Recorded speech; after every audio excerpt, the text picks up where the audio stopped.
At this moment in time, we won't be bringing any questions up. 10-4, sir, we have you. We have you. Oh, right. We got there. How are you? I'm doing pretty good. It's been a little crazy couple of days, a couple of weeks, needless to say, business wise, a bunch of different things. So it's just it's one thing after another. That's usually how it goes. So It sure does, um, my friend. It sure does. Sometimes it doesn't rain, it pours, but you've got them strong shoulders, I'm sure. But we'll get into it. But first and foremost, thank you everybody for joining this space with Mike, and we've got Mike for a bit of time. So we don't want to monopolise his entire day because he's super busy. But if everyone would share the space, Mike, is this your first X space? no, I've done probably I think two or three. But this is your first one for UFO Twitter Week, right? Yeah. Yeah, cool. I needed to claim something there, didn't I?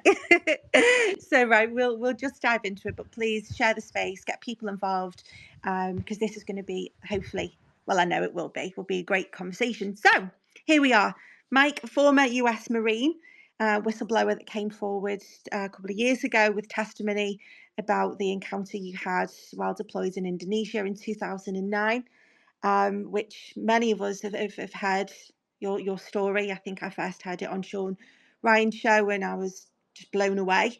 But for me, you've been someone who's spoke a lot of truth, and I was just real keen to have a conversation with you about where we are now. And I think you said something recently. Your words, "We are not free." And that's become a bit of a rallying cry across the UAP community. So I'm super grateful that you're here. Hopefully we have no technical issues because I nearly threw my phone out the window about 30 seconds ago, but we're here. So, hey, welcome. Welcome to the space, So Mike. I think you might be getting me confused with Matthew Brown, who's the one who said that. Oh, sorry. Yes. Sorry. Yeah, it's all good. You commented back to it, though. That was it. That was what I did was comment on it. You did. I'm with But you now. regarding my last video post that I did, I wasn't telling people to not come forward. What the message I was trying to illustrate was make sure you assess the risks first, because the fact that our government is not being proactive with what they should be, with what they've told us they would do, with how they even themselves are in positions where they can do things, but they're being told they either can't, or you have some people in the executive part of the government who are basically putting a foot on the neck of people who are trying to get stuff done. And that's the most frustrating part, because I've seen numerous people who've came forward that have had their lives destroyed, and they can't maintain a job, they can't work, they can't do any of them. Family lives are challenged in that regard too. So there's a lot of strain that people don't understand. And when you're coming forward, you always get the people who are like, oh, they're grifting, they're trying to get money. I don't make money off of this. Everybody I know that has came forward, that I know personally, has not made any money off this kind of stuff. And it's something that, yes, it should happen, because we get people who are giving up their their private life, so to speak. You get recognized going to airports, or you got YouTube videos, and then you got people who are trying to defame you left and right, up and down, front and center. That's always going to be the problem. And it doesn't matter what good you're doing in the world, you're going to have the people who are going to say otherwise. And it doesn't matter what you do. So me personally, I've been busting my ass having meetings in Washington, D.C. and talking to elected officials and trying to push this ball forward for whistleblowers, ones that have already came forward and ones that potentially may be arriving on scene, to where there are some motives that can be done, and that way we can get the right people, the right avenues of what they can take, without there being any kind of compromise on everybody's part with that. And that's the number one focus I've got right now. So I have to take meetings, I have to travel, I have to take a time, weeks at a time to do stuff like this. And I don't get paid for any of that. So if I miss work, I miss getting paid, so I lose money in the process of that. So that's where it gets frustrating. So rest assured, I'm trying my hardest to have meetings with people to get stuff done. And every single one of us has came forward. I mean, we felt it financially, we felt it with our reputations, everything we put ourselves on the line to do, including our lives and including things like that. So that's my mission right now. I'm not telling people not to come forward, but just I want them to assess the risks and understand that you're going to be told a lot of things. But when push comes to shove and action is key, they want everything from us, exposing ourselves and telling everything. But then these agencies that ask us these questions and give us these assurances, it's a completely different story. Once you spill the beans, and it's like they throw you out like chopped liver to an extent, so it's frustrating.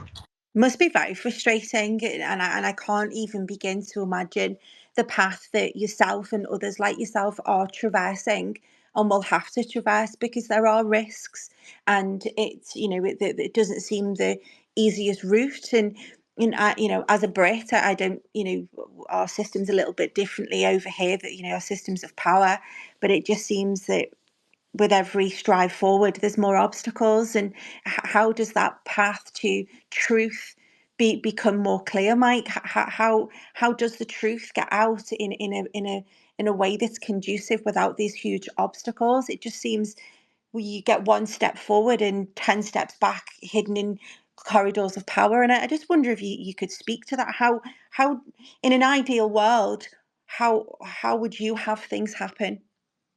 Well, the way that is going to have to happen is bypassing pretty much government. I mean, you can include them into what is going on if somebody's releasing information, but there also should be, at the same time that happens, it needs to be divvied out to the public in means of, not every media channel, but let's just say people who have a voice to an extent that want the truth. So you have simultaneously efforts of getting information out. That way, if the gatekeepers or people in the government see it and they try to stop it or redact things, at least the public has the real version of that. So then when they see accountability that needs to be had, it's like, oh, well, what happened to this page, or what happened to this sentence, or what happened to this schematic, right? That is where we have to appropriate that, so that way everybody sees it in its entirety. And I'm not talking about, let's say if you have technologies that can be replicated and put into use in a negative way that kills a lot of people. Obviously, I wouldn't want something like that out. Right. But chances are these bad organizations already have weaponized systems that can kill a lot of people, and they're weaponized systems that, create a lot of damage. So, of course, when we get information, whether it's firsthand experience, and we tell it 14, 15 years later, they've already got a head start between that time. So what we saw back then, or what we knew back then, is something that may be older than what they've already came up with recently that could be more devastating or more cutting edge. So that's always a risk. So in a lot of people instances I know that came forward, their stuff wasn't super recent. It was stuff that's transpired years and years ago. So, I mean, even early 2000s and so on. So I think if people are coming forward, it has to be people that are hands-on with the stuff, that are able to give the documentation, that are able to give whatever they can, but also do it in a sense that is going to allow somebody who's got a big mouth in the public sphere to reveal everything and show that, okay, government's got a copy, or whatever legislative branches do, or executive, whoever it is. At least the public can also hold people accountable to them doing their jobs and saying, hey, what is going on with this? Because the frustrating thing for me right now in Trump's administration is everything they said they were going to do as far as the JFK files, the Epstein, and now even disclosure, they have not done anything significant with that, right? Right. That was the thing that's most frustrating. It's like the Epstein stuff. Like, they're trying to curtail around that because, yes, there's people in their administration that are on that list. It's like, if you really, really care about your country, and you're the person who is a president who essentially represents every single one of us in the entire world as the Americans, and we're the ones that are taking the first step in the entire world to do things, and based off our country setting examples for all the other countries to follow. If I had people who were corrupt in my organization and I wanted to basically gain the trust of my people, I would prosecute those people that are in my administration, because guess what? You can always fill that slot with somebody else who's also maybe more qualified than the individual that you had there. That, again, right there, would show the American people what you're about and that you care what your people think and you want the best for your country. And having toxic people that don't have the best interest for this country, that are bureaucrats, that sound good in front of a microphone and a camera like they always used to doing, but then what they do behind the scenes is completely different. I'm sick of that, and I'm sure everybody in this room's sick of that. So when we came forward, we also saw things that we saw the government shifting narratives. We saw the government basically taking advantage of people that had information. And it's frustrating to see that. And it's frustrating to see that it comes at a cost of people's personal lives. So I am presently, I'm trying to get with a few people to develop some sort of funding for people who are struggling as whistleblowers. And I'm not talking about people who come through on X Spaces and stuff like that. I'm talking about people who've went to Capitol Hill, went to Arrow, whoever they talk to in an official channel that they can provide. I want to get these people help. I want to get them the money that's needed for them to actually have a sustained living and take care of their families. Because all these people are losing their jobs, losing their clearances, losing a lot of things. So if they can provide the statistics and the information of what they testified to, not specific with things like that, but at least show us what you've done, and then maybe we can help out. So I'm trying to figure out how that happens. That way I can get people helped out. That's my number one goal with disclosure, is helping everybody out with this as much as I possibly can. And I have even limitations myself, but I'm trying to mitigate those as much as possible, because yes, people need to know the truth, and people 100% deserve to know the truth when this subject itself impacts every single living human being, animal, you name it, on this planet. It affects every single one of us, whether people understand that or not. Absolutely, absolutely, and I really do commend your efforts and what sounds like a mission ahead, because it's, as you know, we just said, it's not easy, and well, I think not easy is quite the understatement. Mike, I do wonder, and I don't know if you've seen Diana Pasulka's interview with New York Times last sort of 48 hours, and she sort of, and I'm paraphrasing here, she, don't look to the government, look, turn away and look in other areas.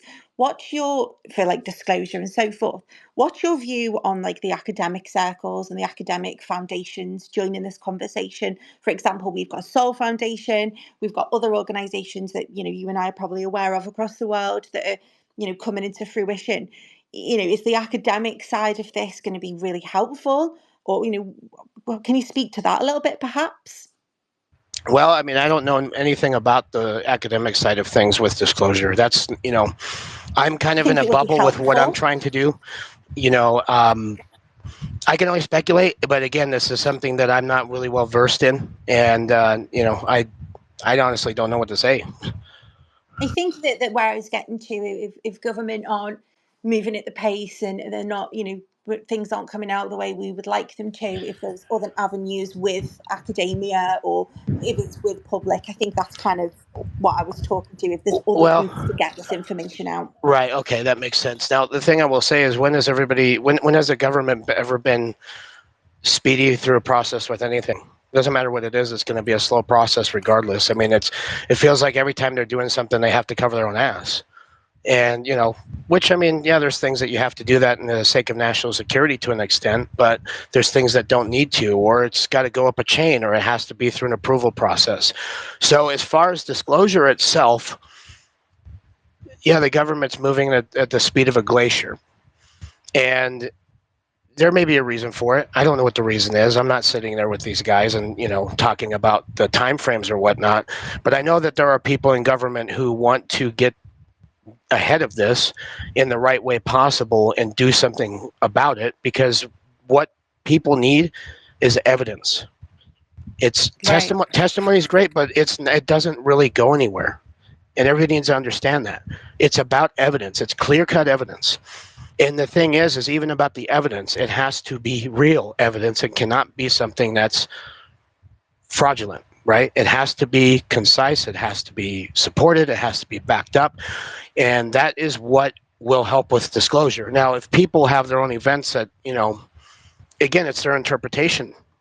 Somebody sees a craft, oh, they exist. Okay, that could be a satellite. It could be a very high altitude plane. I mean, it could be something ours that's experimental, that's conventional. There are a lot of things that somebody could look and see their perception of it, and that's what they believe, and that's what needs to be conveyed, and it needs to be treaded on carefully, because people make a lot of mistakes. People may intentionally call things what they're not, what they actually might not be. I get people that send me pictures sometimes, and it's like, we had in Colorado, for example, we had like a solar looks like a solar balloon that was out, above the skies, and everybody's like, "Oh, it's a UFO," and then you zoom in on it, and you can see that it's a solar balloon that's measuring the data from the sun. It's like, that's not a UFO, So it's just people don't take the time to actually burst their own bubbles and understand that you have to roll things out in order to get the right points across in data. And if you roll it out and it's not the case, then so be it. But it seems like a lot of people they tend to jump too far and bite more more than they can chew, and then something gets proven false. No, I hear you. I hear you. Just picking up on a point you said then earlier, Mike, about people being ready. This is something I debate quite a lot. Are we ready sociologically? Are we ready economically? Are we ready spiritually for this to come out? And that's a question I ask anyone I interview. We say humans are ready, but are we? Can we handle the truth? Do you think? Can all of us handle the truth of what this could be? Well, I will give my personal opinion of that. No, I don't think so. Until we as humans can be better individuals at the end of the day towards each other, towards everybody else, towards animals, towards your mother-in-law, towards people that even piss you off. This is something that sets the example for other generations to come down. And the thing is, if humans are exposed to a level of technology, let's say it amplifies us, and all of a sudden oil is a thing of the past. Well, there's other things that are going to help with technologies that should make us better people, or it makes people lazier, because that's the thing I'm noticing with AI, right? Everybody's like, "Oh, I'm going to go chat GPT to get the answers," instead of doing your own groundwork and using the brain that you have and trying to figure it out yourself. So everybody's taking a shortcut and relying on systems. And ultimately, that's dumbing us down as people. It needs to be the opposite. It has to be a tool utilized, but it can't be the go-to for every situation that you have. And I feel like if this technology was also to be amongst the public, I feel like it would do the same thing. I don't even remember what movie this was, but they had like everybody that was overweight that couldn't use their legs anymore, and they were like in these hover chairs, and life was like really That was simple. Wally. Oh, that was The Wally. Disney Okay, movie Wally. okay. So I've seen some clips on something like that, and I feel like that is exactly how the human race would come out to be, because of the situation that's making our lives easier. It's like people have to be on autopilot. They're not present. They're just like, you're not living, so to speak. Just because you're breathing doesn't mean you're alive. So I think that there's some drawbacks to that. We're already having problems with people. There's a saying, hard times create hard men create easy times create soft people create hard times. It's always a chain that goes round and round. The only I could see benefit to something like this is if you talk about warfare, and if you're using drones to take out other drones, because it's just like a big science experiment between two different countries without people necessarily getting killed. Yeah, it's great. People get to go home, and after they take their uniform off, get to spend time with their families. But when it comes to making our lives easier, there could instances, yes, that could be, but it can't be to where it's the go-to to basically run your life completely. You have to take charge of your own life, if that makes any sense. I like that phrase. You have to be in charge of your own life. I like that. Astro, did you have a question for Mike? Yeah, I wanted to kind of go back, Mike, what you were talking about with your previous posts and really gauge what's going on with whistleblowers. Can you give into any insight into like what is the main discouragements that they're feeling? Is it like legislation? Is it trust in things like Arrow or the congressional process? Like I want to know maybe some of your thoughts about specifics on what actually would move the ball forward, or whistleblowers feel comfortable enough to kind of go forward, or just what you're hinting at of why they may not come forward. Well, it's just because we feel the government's not taking it serious. I know people who testified and provided clear-cut evidence of things. only for Arrow to misplace them or lose them, and it's frustrating because these people expose themselves. And you have gatekeepers in every part of the government. They're sitting members of Congress and staffers that are CIA plants, and that's what they do, is they take information to try to map out a network of people and who they're working with and talking to. So when you're in a position where you're exposing yourself to that, but yet you're getting nothing in return, such as even investigations or anything that could help solve the problem, what was it for when the bad guys have the information they need, and then they can coerce you, they can scare you, they can do whatever they can? I mean, there's people I know that were on the verge of coming forward, and then they end up getting scared because somebody approached them and told them, hey, you better shut up about that. And it's a real thing. These people have families, they have to look out for their best interests. So when you're doing that, you're putting everything on the line for you to tell the truth and to get the message out there and hopefully something done about it, by all means, if it can track. But again, there's people in government who want to curb this. They want to black shelve it. They want to do whatever it takes to silence people and to make sure this information doesn't come out. And I think it's for greed, power, and control. That's my personal thing. That's what I've seen. It could be other reasons. I mean, who knows? We only know what we're exposed to. What if the phenomenon's evil? What if it really is evil? Maybe they know that. So there's considerations that you have to really think about as far as why things are being done in the way that they are. And I'm not saying ETs are evil, but there has to be another reason. I mean, you have to think logically on these points of views, and it's frustrating, but at the same time, rational people are going to think this way. It's not going to be impulsive, to just have conversations and try to speculate and then try to take the speculations to say that they're truths. Or that's not how it works. In a court of law, that's not how it works, right? There's so many different variables that play into fact with that. So I think people need to be careful with that. But at the same time, if we had, i.e. the task force that was supposed to be doing things with, solving these investigations and trying to rule them out, and there's something that's clear and cut, if that's the case and that worked, I think that would give people a little bit of answers to what's going on. But it's not even to that approach yet. And you're having, I've had conversations with members of Congress that say, oh, we want to go stop at these sites. We want to go stop at these installations. And it's like, well, that's not how it works. Even if you're taken to places that are very controversial and you want to go into a place and they take you to some place that's empty, they're like, oh, well, they can't lie to us and they can't do this and they can't do that because we're congressional staff or congressional members or we're senators. Yeah, you get lied to every day.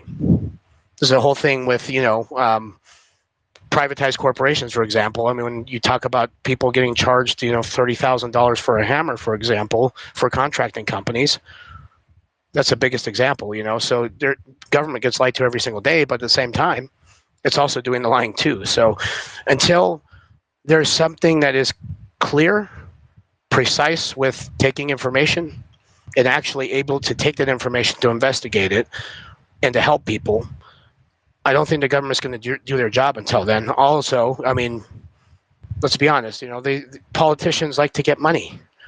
Some of them like financial incentives. Obviously, there's no incentives to stuff like this. Obviously, there's also other things that may be more important that are in dire need of a country right now compared to the subject. Which, yes, the subject's important. Yes, getting the technology out there is important and helping people's important.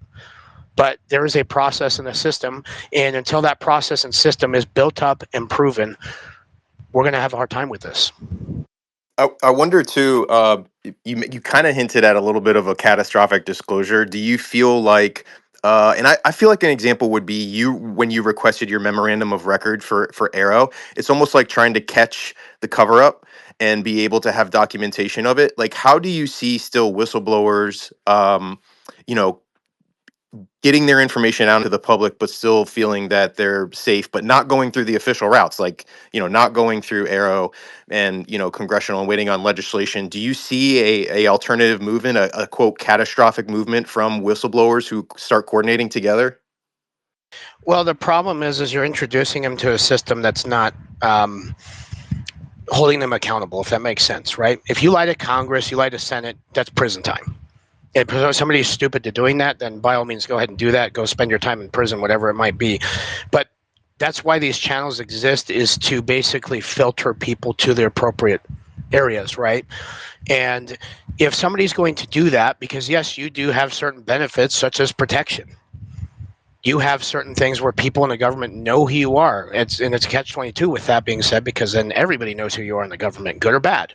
And I think a point is if you have information that is legitimate and you go through the channels to release that to the government, but also go to the aspect of releasing it through the public at the same time, mind you, like I said, as long as certain things are not conveyed across that could be weaponized or, things that can be replicated to harm other people, just the existence aspect of itself would be enough to be credible. But then again, what kind of evidence would it have to be so everybody understands that it's legitimate? That is the hardest point, is because there are people out there that are good at fabricating evidence. I mean, you look at AI technologies with the videos that you see coming out these days, and they look realistic, even though you can kind of tell, but everybody has a different perception on that.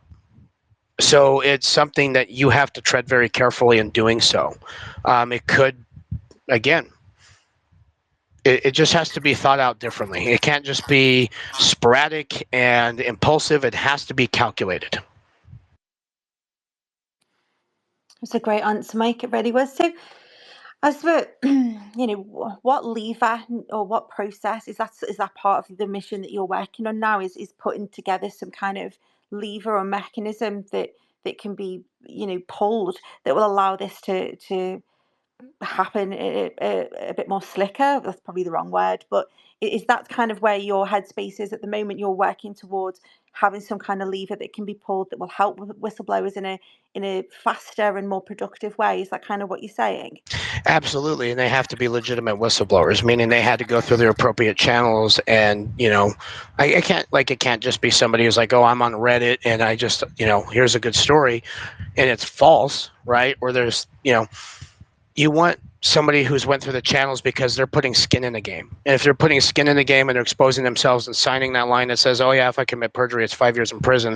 And if you're a government official or somebody with a top secret security clearance, that gets revoked, and any other kind of other work that you're doing can be pulled. I mean, you're talking about income, so that can be disruptive. And if it's disrupted, that can make people suffer.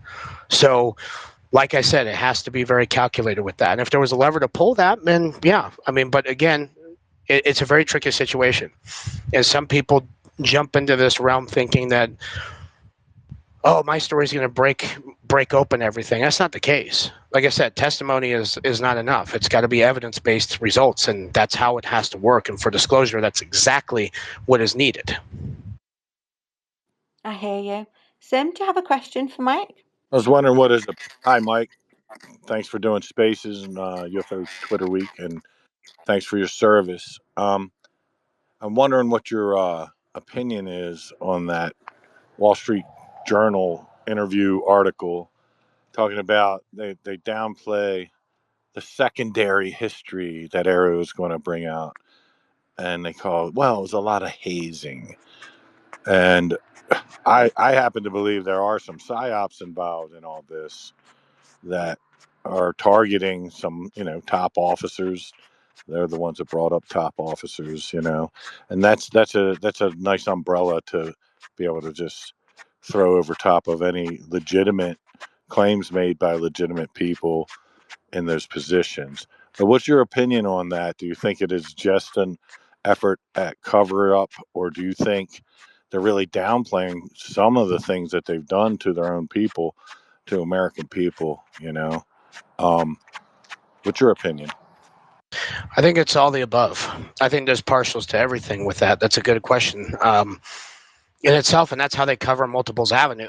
So if they have something going on and they're trying to say, oh, that's this or that, and the person believes that, that's what they're going to take to the bank because somebody maybe higher up told them that that's what it is. They're not going to question that. It happens every single day in the military. It happens every single day in contracting world, right? So that's where it has to be careful. Now, the way that you look at things like this are patterns with what people have brought forward before, what has been talked about. Is there coincidental, I can't even talk. Is there coincidence between the things, that can be somewhat corroborated if people have never met each other, or, There's a lot of information that goes on the background, but I think, yes, I think it downplays certain things that happened, but I also think that there's some control for the cover-up aspect as well, and to try to shift things to make it seem that's not, so that way it turns off the public from wanting to have this looked into, or even the government agencies that need to look into this also maybe shy them away. And that's because to other people that article makes sense. I don't disagree with that, right? It makes good sense, and that's what people track on. So yeah, I would say it's a combination of what you had articulated. Do you think they've tried to poison the water by people going through the proper whistleblower procedures that are there to make it seem outlandish and crazy or have no real factual basis? Do you think they part of this counter intel is to push out fake whistleblowers too? I believe that might be a problem too. I think that there's some fake people out there. I don't know every whistleblower, I don't listen to everybody's story, and I don't track the subject. I'm not like, it feels like work to me, so it doesn't really become something where I'm sitting there investigating. I'm in my own little bubble with what I'm trying to do, and that's what I'm working towards. So there's a possibility that, yes, 100% there could be fake whistleblowers out there. It happens all the time. It doesn't matter. So it's, if you look at the person's patterns, you want to see their ulterior motives, or they're putting out books, if things like that, or they're trying to do stuff like that, and it's going to muddy the waters, but they're enriching themselves, and that's a big problem. Sure is a big problem. Some of my questions are probably not in this vein, so I'm going to go to Jay Just. Have you got a question for Mike? Well, regarding the whistleblowers, I have few, but regarding the whistleblowers, if they are in programs that aren't sanctioned by Congress, then is it illegal to talk about what they're doing in the first place? Well, you got to understand how this works. They don't think that they're unsanctioned, or don't have any oversight from Congress or Senate. What they think they're doing is legitimate for the better cause of this country. And every single patriot, if you're read into a cutting edge program that may have some pretty cool stuff, you're not going to want that information to get out into the wrong hands. But that is where also it becomes a problem, because yes, the problem with a lot of these rogue programs is that they don't have congressional presidential oversight, but they are taking money from the government. They're siphoning different avenues of funding from the black budget. And when that happens, yes, it's a way for them to make, double dip, and they still have to rely on government funding. Now, the thing I will say is, when they find that out, they figured out they've been in the system for a very long time, and they all of a sudden realize what's been going on. You're in that world pretty much. It's like a gang, like you can't leave, so a lot of people feel stuck, and that's exactly what some of the insiders I've talked to and have worked with, is that's been a big problem, and they don't want to escape that because they're getting paid very well. Their families, their lives are in danger if they talk, as well as themselves. And two, the credibility aspect, because nobody's going to believe them because it sounds outlandish. So there's a lot of risk to that. So that's a reason why a lot of people do not come forward, because it will disrupt their livelihood.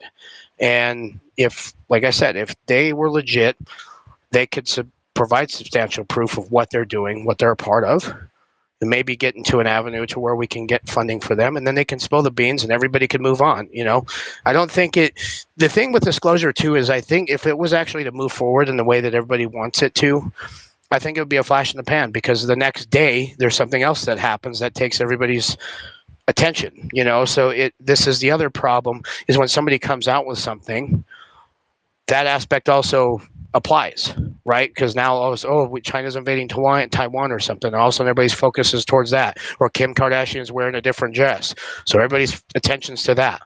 You know what I mean? So it's got to be calculated, and it's got to be carefully done. And for people that are stuck on the other side, I mean, the way that things have been going for the past couple of years, I would probably advise them not to do anything like come forward, unless the systems are self in place and they actually do stuff that needs to be done, because you're going to ruin your life. And That wouldn't was. it be, Go oh, on. sorry, Holly. It's okay. Just give me 1 second. That was Yeah. one of my sort of questions as well. Like the people that are still on the inside, who are seeing all of this take place, goodness me, what is encouraging them to come forward given the current state of everything? So yeah, I get that. So just your question?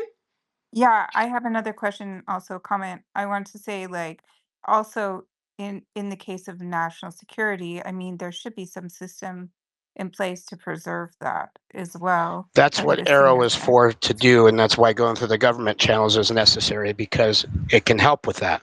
Because if you are releasing information that happens to be a classified program that is under congressional oversight and the president's aware of it, this is like Edward Snowden. The reason why he fled to Russia was because what he leaked was a real program. Is just because it's legal doesn't mean it's moral or correct, but he exposed a program that have oversight from the government, and that's why he got in trouble. So the fine line Mm. of making sure that something can't be exposed that is under that kind of oversight is very tricky, because a lot of these programs, they conceal themselves within real classified materials and programs that blanket over that situation.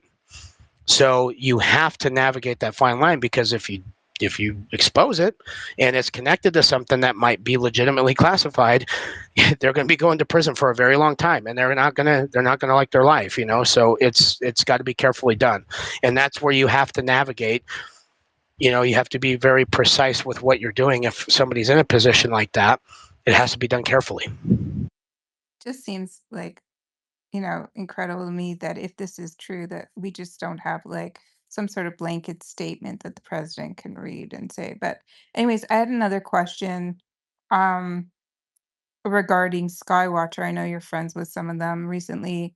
Oh, there's been some rumors that it's been purchased, which means, and episode 3 has been canceled. So I'm wondering, are they going to put their data out in the public now anymore, or is there other plans for them? I can't speak to that, just because I don't know. I'm affiliated with people that are in that, but I'm not affiliated with Skywatcher itself. There was a time and a place where I was trying to get onto that, and they ended up going a different avenue, and that's what they told some people that I know, and that's fine. But I hope they continue to bring results to show to the public, because it's needed. And if it's clear cut evidence, it's not distorted and it's legitimate, then by all means bring it forward. But if they've been acquired somehow, I've got some theories about that, but I don't want to kind of put in people's heads and try to get, people make up their own mind about something, and all of a sudden rumors start to leak out, and then it's misinformation. So you got to be careful about that. Right. Okay. I have a third question, but I'll wait for It's after. fine. You crack on, have a question, then we'll move on. Okay. Okay. In Jesse Michaels, you stated you were talking about a medical system that utilizes scalar waves and maps out the body and so on and so forth. And it's technology that you said could not get, past the sensors because of big pharma, what have you. I'm just wondering, is there any more work to try and get that out to the public, that kind of technology out to the public? Well, when you have big pharma around that, has a monopoly on a lot of the cures and a lot of the stuff, which are not cures, by the way, because in the medical industry, a patient cured, a patient lost, and there goes, revenue. I mean, that's how doctors, that's how pharmacies, that's how that industry makes money, and it sucks, because now doctors feel financially incentivized to misdiagnose or do things that are going to enrich themselves instead of the oath that they took. So that becomes a very problematic for people, and problematic for people who need their services. So of course something like this comes out as mainstream, it would disrupt that kind of industry. It would disrupt a lot of industries, because then people can just What go, about as alternative? well, it is What about it, as it an is considered alternative? alternative. So can anyone access it now? It's more of a word of mouth type of agreement, but yes, to an extent, and you got to know who has it.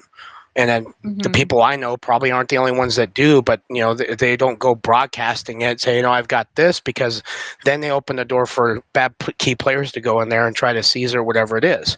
Or they could say, oh Yeah. yeah, it's radioactive or something like that. So they got to be careful, and they can't poison the water well by getting more people in. I mean, it's as much as I wish that could be the thing that comes out right now, be great. I mean, I would love that. But the same caveat to that is it's two sides of the same coin. Yes, it's a scalar technology and it can be weaponized. The same way they heal you is the same way they can kill you. They can induce viruses. They can, your body, if it's an alkaline enriched environment, not acidic, is when your body's the healthiest, is where there's no cancers, there's no viruses, there's things like that. So keeping your body in an alkaline enriched environment, drinking alkaline water, maintaining your diet, that is going to fix the majority of the problems that people have. It's the processed foods. It's a lot. Sugar is the main thing. That's the biggest killer in this entire world. It is, they've done research with monkeys and having the same effect on the brain as cocaine, but monkeys were taking sugar instead of cocaine, so now if somebody was to eat an entire sugar stock or sugar cane, that would take all day. And somebody's not going to go through the means to do that. But when you micronize something and make it easily accessible, then of course there's going to be some drawback to that. And a lot of the foods these days, they're not very healthy. When I was competing in bodybuilding and I trained clients, the things I would tell people is if it has a face and it grows in the field, you can eat it.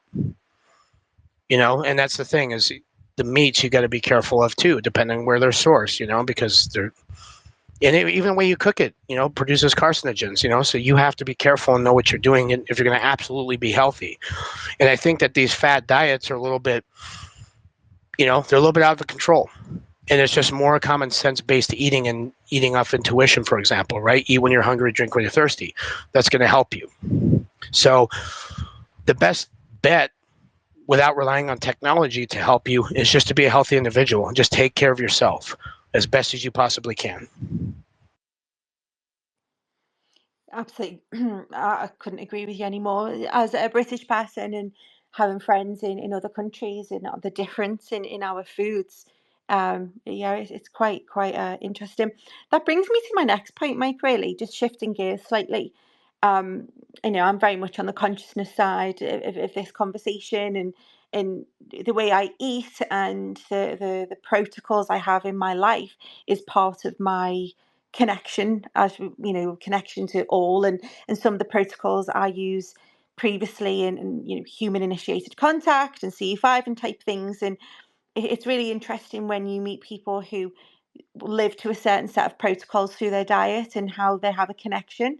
And yeah, I'd like to kind of move more to that side of consciousness side really with yourself and your views on how consciousness fills into this whole UAP topic. You know what? Let's get Desmo. Desmo's been wanting to ask a question. Oh, I just see it. Yeah. It's been glitching. Desmo, up to you. I can't see his hand up. Is Thanks, it up? Mike. Sorry, So, Desmo, I didn't see your hand up. all good, Holly. So, to sort of touch on your experience with Arrow, I'm really interested in how they are approaching these interviews and these discussions with whistleblowers. And what I mean by that is like, this is Arrow is supposed to be looking into this from the aspect of, is there checks and balance in these black programs, and is the government following those things, right? And then they're also supposed to be looking at it from a scientific and technical perspective as well. So from your point of view, having gone through, I guess, what their interview process would be like, do you feel like they're looking at this from both sides of that coin, or are they just focused primarily on understanding what and how it affects the potential, checks and balances, government oversight of these programs? So, And can you expound a little bit more on your experience with Arrow? okay, yeah. So, with that being said, the people I talk to in Arrow are good people. A majority of them are. They want to get this solved, and some of them were thrown into that role, and some of them didn't believe it, and they kind of thought it was a waste of time. And still, they started talking to people that were very, they had good credentials and things like that.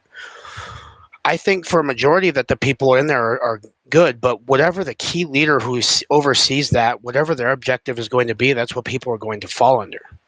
And ultimately, they have the say at the end of the day what happens or what proceeds or whatnot. So it's always to that point, because what the Senate and Congress wanted to do was have them basically take reports of that and then filter the reports and evidence over to Congress. And like I said before, there's people I know that have brought evidence. They've brought data that is actually whatever they brought. They won't even tell me what they brought, but it was for them. It was like, yes, we risked our entire population, our reputation and our lives to present this evidence and get the checks and balances to make sure it's not a legitimate program and to make sure they go through and give faith in the government and do the real thing. And I feel like they've been taking advantage of that. Now, I don't think everybody at Arrow is that way, but I think depending on what type of leadership's in that role, whatever personality traits they are doing, or if they have an agenda, or if they're carrying water for the bad guys in this, then of course that's going to be the point. And that's kind of been established, of what Kirkpatrick's deal was when he was the director. And I don't know Kozlowski at all. I've had people tell me that he's a good guy and wants to get to the bottom of it. And he's told them that there's data that's been missing, that's been buried and covered that he can't find because it disappeared. And so he was having trouble to try to find that and submit it over to Congress. So I think if there was something, because everybody's going to say, Arrow's pointless to an extent. I think it just, whoever you have in that position that can facilitate what needs to be done to make sure people are not exposing something that involves national security. As a patriot, I would hate for that to happen. We got to be a superpower of the world regardless of what it is, and our history has to maintain that. And I wouldn't want some classified programs that are legitimate to be leaked out, and all of a sudden the enemy knows what we have and they know the capabilities of it, and then they have a deterrent on that. It'd be a bad day. So I think the idea was good, but once it came out, it ended up being something that became a compromised aspect. Thank you. I appreciate it. Thanks, No Des. problem. I don't know if I can see the space has been a bit glitchy. John, did you have a question? I'm just seeing who's come up as speaker. Will? What's up? How's it going? Hi, Will. How are you? Not bad. Good. Do you have a question for Mike? I've heard bits and pieces of your story. When did it happen? 2009. And you're a Marine? Correct. All right. My old man was a Marine. I haven't really had time to listen to a whole lot of with the whistleblower stories. Mostly the guys that got on Rogan. Were you on Rogan too? No, I've never been on Rogan. It'd be great to see you on there with at least one of the other guys, like Commander Fravor, um, Graves. That would be an interesting conversation right there. That would be a really interesting conversation, right? Yes, it would be. Absolutely. But that actually raises an interesting point. The media in all of this, Mike, the media's role in all of this, it's not in the mainstream as much as we would all like. What, in your view, what could the media do, and how could the media be more prevalent in this? Well, they can't have an agenda-based system. It has to be something that truthful reporting, actually being a real journalist and investigating things, and that's how it needs to be. And unfortunately, that's not how it works. They go off of what jolts the nervous system through negativity. What people like drama, and I can understand like even people with the information as far as technologies or even Epstein's list, that doesn't pertain to any of us. Mm-hmm. Like the list coming out doesn't benefit my life in a specific way. I don't have any benefit to that. But I think if the administration was to be transparent, it would be benefit to showing that, oh yeah, faith in the government can be restored to an extent. But then again, there's always something that's agenda based, and legacy media is a real thing. And there are people, they care about getting paid more than they do producing the truth. And it's in the same way in politics. It's in everything. It's inevitable at this point because it's human nature. And some people's personality traits, that's what they go towards. So I think until people get better, we will have better means of information coming out. But it starts with the individual themselves. That's really what the whole point of it is. No, I get that. I do get that. And we as a species, even though we are a herd species, we don't seem to herd together in the things that matter. And we are very destructive as beings. And, how can we progress when we can't even live with each other well? Yeah, it's something I ponder on quite a lot. Well, did you have a follow-up at all there for Mike? Actually, you know what? I wanted to say, I'll hunt down podcasts that you've done and refamiliarize myself with your story. Check out my timeline. I did a podcast with UFO intros. Check that out. Get back to me. There's some stuff I'd love to talk to you about. Um, Me Thanks, being the Will. son of a Marine, former Army myself, and yourself being a Marine, we've got a lot in common. And there's some stuff about my childhood you'll find out about that interview. Thanks, It'll Will. make you give you a better idea of what's going on with me, man. Okay, yeah, I'll take a look. I'll see what you're about. Thanks, Will. Thank you. Thank you, brother. It means a lot to me. Okay. We've had a couple more speakers come up. Sorry, the speaker slots are filling quite fast. We've got Sarah here. You got a question for Mike? Just before you ask the question, Sarah, Mike, how long have we got you for? Because I know you're super busy at the moment, and I don't want to monopolise you for forever, even though we could. How long have we got you for, my friend? 8 more minutes. Very precise, as I would expect from a Yep. Marine. Sarah, you got a question for Michael? Yes, thank you, Holly. Thank you for the space, Mike. Great to see you again. Your video that you put out this week really struck a lot of people in this community, um, right to the heart. And we're like, I can't say it enough. You're not alone, but I know you do feel alone. There's really nothing. We feel like there's nothing that we can do. So I kind of just I'm going to throw this out there to you and think on it, come back. But what can we do? Other than holding X spaces, continuing the conversation about UFOs, trying to bring people in like you to do these great interviews, to introduce people to your story, retweet things. You know what I mean? We've tried the calling our Congress people. There were phone homes that were done. We're sort of sitting here in wait. And so anyway, I'm just throwing this at you, and I'm curious what you think we can do. And if you don't have that answer right now, please know that there are people here that are ready to help. Well, and that's the thing is I don't have the answer for that.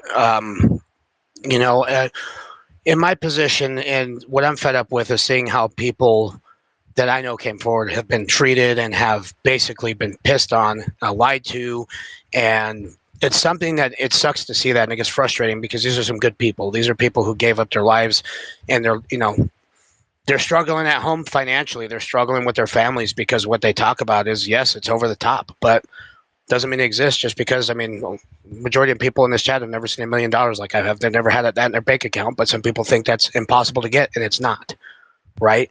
But it just depends on what your mission is, and if you're mission oriented and you can go through with that, anything can be done. But not everybody has that will and desire to do that. Now, when it comes to disclosure, there are some people, and it's the ones that have been affected in a certain way to do that. And I think support's always good, right? But at the end of the day, it's good to make people feel good, right? And it goes a long way of people, complimenting and things like that. But at the end of the day, excuse me, you're going to be put in the trenches as a whistleblower against the system and against all odds and against people who don't believe in it. And you're hearing all the negative shit every time, which I don't focus on that. I don't care. I don't put emphasis in the negativity. Nobody's in my shoes. Majority of people that talk shit, you've never had the businesses I have that I've built and have had the empires and done everything that I've done. I work when I had businesses like that 140 hours a week. It's stuff that people can't do. I had to sleep in the office. I had to do a lot of things. And I know a lot of people can't do that. And it's not for everybody. But I don't go talking shit and say, oh, yeah, you never had a supercar. Well, then you suck. Or you don't have businesses. You suck. Everybody's different. Not everybody's cut out to be same that way. What I do is I focus on what I'm doing and I move forward. And I don't care what's said. Yes, it's great to get compliments, but I'm on a track mission-wise, and that's what I'm going to stick to, regardless of who says what. It's just how it is. I've always been that way. It's not going to change. And everything that I've put my mind to, I've excelled at and I've done. All right. And I will continue to do that. And I'm hoping disclosure does the same thing. But at the same time, I think other people need to be calculated with their decisions. and it can't be impulsive. And I think the support aspect would go a lot better if there was concrete evidence that was put out. Because I would hate for people to raise money for something. You know, it's like if I was going to go to somebody's house as a ghost hunter, I'm going to charge you $1,000 to go to your house and spend a night there, and then all of a sudden there's nothing happens. But then, oh yeah, I feel like there's an energy here or something, and it's like it's a total ripoff, right? It's kind of like a taboo subject to where, you know, it has to be treated as such. There has to be skepticism involved. Now, the way that you win that is getting the skeptics on board with what you're doing, but skeptics need proof. Everybody needs proof, not just skeptics, but just with everybody. So I think if there was concrete evidence that was to come out, not testimony, that way people understand that this is real, it's legitimate to an extent. I think there's a lot of misinformation out there, but again, I don't know everything. I think that would help. So until that happens, it's going to be hard to see, you know, to say what specifically can be done. Yes, it could be our elected officials that try to bring stuff forward. If that ever happens, if hell freezes over, who knows? The members of Congress I've talked to the last couple of weeks, they seem to have their head on straight, but you're going to know somebody by what they do and what their deeds are. That's it. I love that phrase. I really do. I think we've maybe got space for possibly a small question. Estimate, did you have a question for Mike at all? Yeah, I'll try to keep it really small. Hey, Mike, long time. So I guess the question that I want to ask basically is you're talking about the overall mission, and you know, you would hate to raise money for something that wasn't there. And I don't want to turn this into like a shit talking or a drama thing about somebody else, but how did the irrigation photo reverberate throughout the little network, you know, that you're a part of? And more importantly, what do you think, like, what was the effect it had on members of Congress when people are essentially asking for money and then someone like Elizondo comes forward and provides a fake photo for everybody to see? Like, I'm trying to wrap my head around what might have happened there. Do you have any sort of, you know, idea of like what could that have been and how that affected the thing moving forward? Man, that was a disaster. Like, I don't get with the thought process on that at all. Like, you could clearly tell it's an irrigation circle. You can, I mean, even me being in Colorado, when you're flying over on an airplane and you see that, I mean, you clear as day know what that is. And for them to say that's a craft with a shadow, I was like, that is not a craft. 100% that is not a craft. That's an irrigation circle. So for somebody like that, which Lou's a very controversial figure. I don't know if somebody set him up for it. I don't know what his intention with that, but I think it was very damaging to the subject and to everybody's credibility, because now everybody's like, oh, well, you're a whistleblower. You're in the same group as him. I'm not. But that's how it happens, you know. And everybody says, well, if you're flying the same flock, then you must be the same, right? You know, so it did have some negative aspects to people coming forward, and that's the thing. And you know, I don't blame anybody for thinking that, you know, thinking otherwise. You know, that yeah, it happened, and it should have been done a lot proactively. Or if it was intentional, well, then shame on them. But, you know, this is the reason why I'm glad that people out there do the research they do and go above and beyond and then point out what that photo was. I know exactly where that was taken. That was near Colorado Springs. It was actually on the eastern side of Colorado Springs, probably about 60 so miles. And like I said, you get used to seeing irrigation circles flying over all the time, and that's what it was. It looked exactly like that. And I'm like, there's no fucking way that this is serious. But end up being the case. So yes, it does put a dent, but it creates a speed bump, because then people start to see that people aren't taking it serious. And you have people like that who go up there and put a photo out. Well, yeah, that damages everything, because now people are like, oh, okay, you know, this isn't serious. They're not taking it serious. They're not putting serious information out. Therefore, everybody must not be serious. You know, so it is a good question you brought up. But I do have to head out. I do appreciate the time. I appreciate people listening, and you know, hopefully more stuff comes on the pipeline, and hopefully we can get this solved, and hopefully we can just be better people at the end of the day. That's all I really care about, and I'm going to continue on my mission, and that's it. You know. Michael, thank you so much for joining us. I know you're very, very, very busy at the moment, but from me, you know, thank you for your service and thank you for stopping by this evening, this afternoon, wherever you are in the world and time zone. And I'm very appreciative of your time. I'm very appreciative of being able to have, you know, these conversations with you, both privately and publicly. Thank you. We'll end this space out now. Let Mike get on with the rest of what he has to do today. Yep, thank you from me. And the next space will be in about 2 hours. We've got Riz Verk with us looking at the simulation theory. So that should be a great space to get involved. But again, Michael, thank you so much and have a really good day. And let's chat soon. Thank you. I appreciate everybody's time. I really do. Bye, Mike. See ya. Take care, mate. Bye-bye.